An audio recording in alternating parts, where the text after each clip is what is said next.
So it looks like the Clock app is getting banned, potentially. Do not put all your eggs in one basket. That is like the biggest lesson here for a lot of these creators and even other people who are watching these creators. With anything you're doing, don't put all your eggs in one basket unless you have to. I don't feel like a lot of these people had to because all these other apps are, possibilities.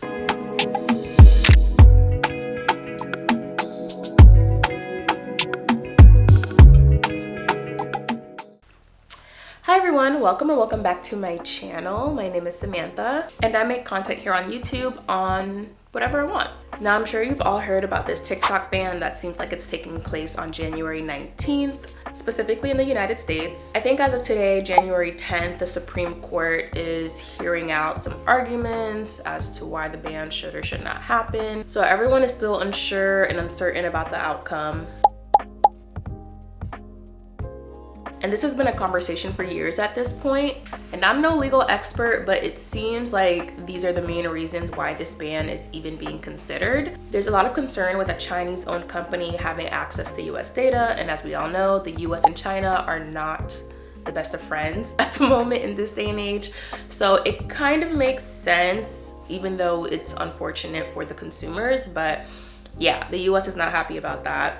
And on top of that, TikTok themselves refuses to sell to a US company. So any big major corporation or other social media app is not getting their hands on the TikTok app, especially not the algorithm. So even if they were to sell the app itself, it wouldn't be the same because they don't want their algorithm getting into the hands of anyone else, especially a US company.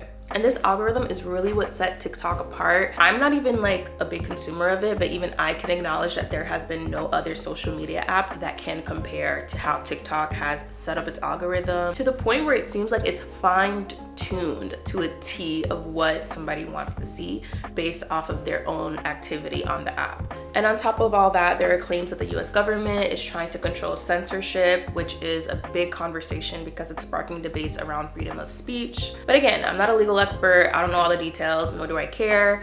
So what I really wanted to talk about is the creators themselves. What are they gonna do? I see so many TikTok creators talking about how they're panicking and this is very upsetting and they don't know what they're gonna do or what this means for them. Some are already trying to pivot towards YouTube and Instagram. But truthfully, those who started on TikTok all know that Instagram and YouTube don't hit the same. They're totally different platforms, all three of those. And of course, there's like Snapchat and I don't know what else, but who's really using that? Even though I hear some big creators are making money on Snapchat. Nonetheless, YouTube and Instagram both have their own forms of short form content that's comparable to TikTok, but it's not really the same. Instagram Reels algorithm is not the same as TikTok's algorithm. And YouTube Shorts to me is kind of all over the place. I feel like it's gotten better, but it's still not giving what TikTok is giving. And with Instagram, let's be real, it's very much millennial. It's very much kind of the mean girl of the social media apps. I feel like even myself, and I don't even have a big following on any platform to be honest, but I feel like Instagram just feels very judgy. I don't know, like it just doesn't feel as comfortable to post on. It feels kind of like cringier to post on because it just doesn't have the same community that TikTok has. And then YouTube honestly just feels like you're talking to a ghost if you just started posting. Like with most of my videos, I feel like I get so nervous about posting, but it's like, honestly girl, who's even gonna watch? So they're just like very, very different. Whereas on TikTok, like you can post something today and even if you're not a big creator, you can still get hundreds of thousands of views like within a day or a week or whatever. Like I only have like 700 something followers right now and I have a video that has like 16K views, which is crazy. But another big differentiator is that TikTok's main audience is Gen Z. And Gen Z is not feeling Instagram at all. And I don't really know if their attention spans can even handle the long form content on YouTube. Not to insult their intelligence, but in this day and age, even with like millennials, I feel like a lot of us have grown to just consume short form content a lot more than long form stuff. And then on TikTok, things are not overly curated, so it feels more authentic. So it just feels more genuine, it's quick, it's easy, it's catered to your taste. Like everyone talks about how they built their algorithm brick by brick on TikTok, so it's only showing what they want to see. So it benefits both creators and consumers. With consumers, you're getting exactly what you want to see. And for the creators, like, you can blow up overnight. There's this huge platform that pushes your videos even if you have 2 followers. And the community on TikTok itself is just better. Like, I feel like the randomest stranger will comment on your stuff, or, you know, encourage you, or just join the conversation that you're trying to have, versus other platforms, literally crickets. So honestly, the vibes with TikTok were just there. So we'll see what happens, but it's really unfortunate that we might potentially be losing this great platform. For TikTok consumers in general, I feel like there's a very like niche group of people who really consume TikTok content or only consume TikTok content. That was not me. I am a YouTube girly through and through. I feel like I've been watching YouTube religiously since I was in high school. I love long form content. I feel like to the long form content creators that I follow, I'm pretty loyal to them. As long as the content is consistent and it's authentic and I like the person, like, I'm pretty loyal to long form content creators. A lot of people have said long form content is out, short form is in, which is true. Long form content has taken a back seat, which is why a lot of YouTubers have left YouTube or stopped posting and they move towards Instagram and TikTok and all these other things.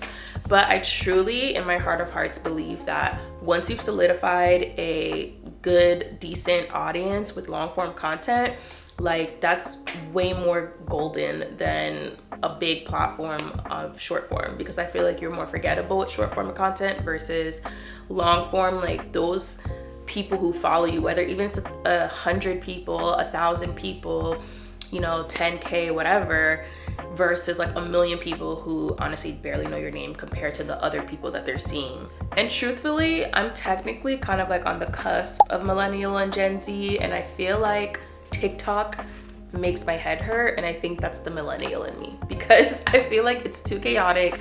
There's too much going on. I mostly just use it as like a search engine. Like, if I need to find a tutorial or a recipe, or I just need more information on something, I go to TikTok because it's a lot easier. I don't really look for that stuff on YouTube anymore, like I did probably way back when. And honestly, I don't think I really did. Like, if I really needed it, I would go to Google, and then Google might lead me to a YouTube video potentially. But TikTok, I'll go directly to TikTok just to look up how to do something or ideas or whatever. So I will miss that, but the regular like entertaining stuff or whatever, like, I didn't really care for it. And I myself have dabbled in TikTok content creation, so go follow me just in case the ban doesn't go through. Thank you. Now, I see a lot of people telling TikTok creators that now it's time for them to go back to the real world and get a real job and all these things. And I feel like that's a little insensitive. Like, technically, isn't this ban happening kind of like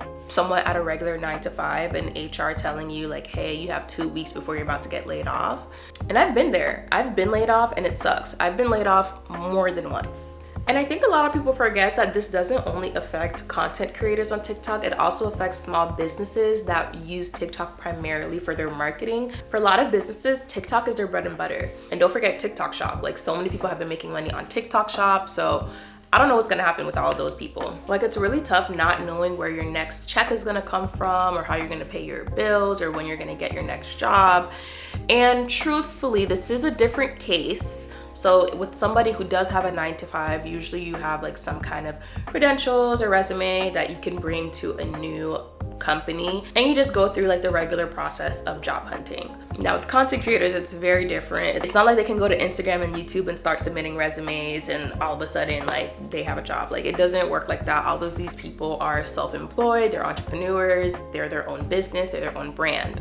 But it's still unfortunate. However, I do believe a lot of these people have known about this potential ban for so long, and it's like, at this point, if you haven't already started building your platforms elsewhere, joke's kind of on you, because why did you put all your eggs in one basket?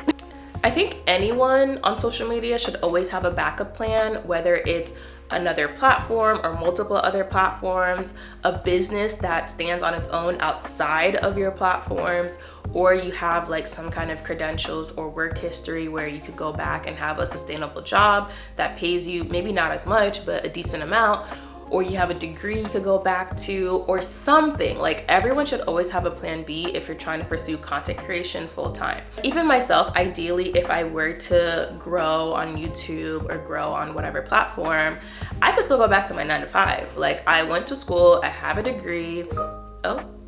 Now me getting a Teams message from my 9 to 5 right now. But yeah, I have a solid foundation of a career if I were to ever need to go back to my career at any given point. I have work history. I've done pretty well in my career so far. And honestly, if everything fails with social media, I'll still be fine. Like right now, social media does not pay my bills. Would I like it to? Yes.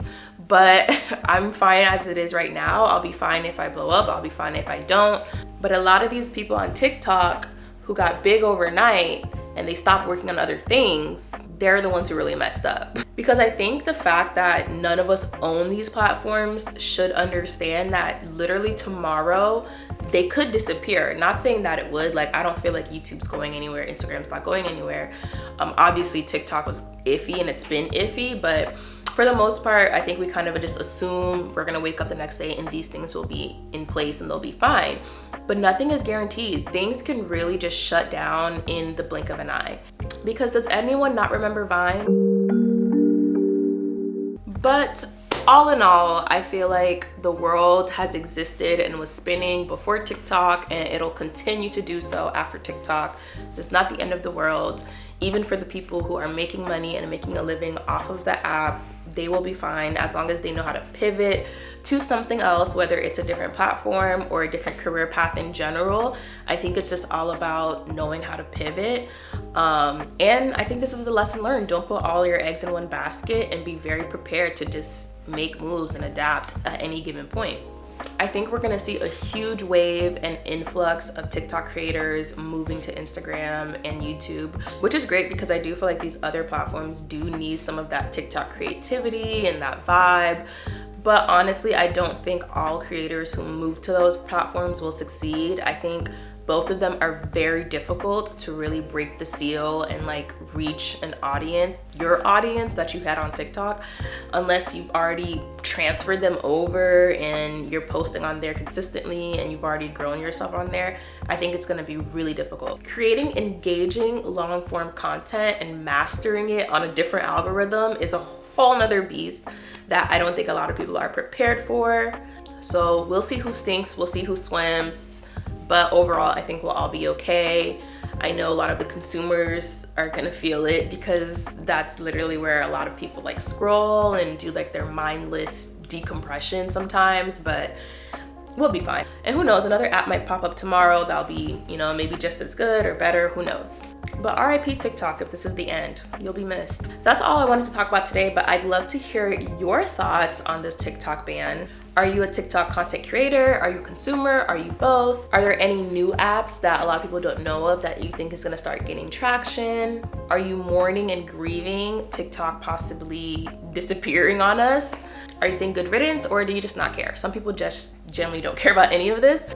But let me know in the comments below. And don't forget to like, share, and subscribe, and I'll see you in the next one. Bye.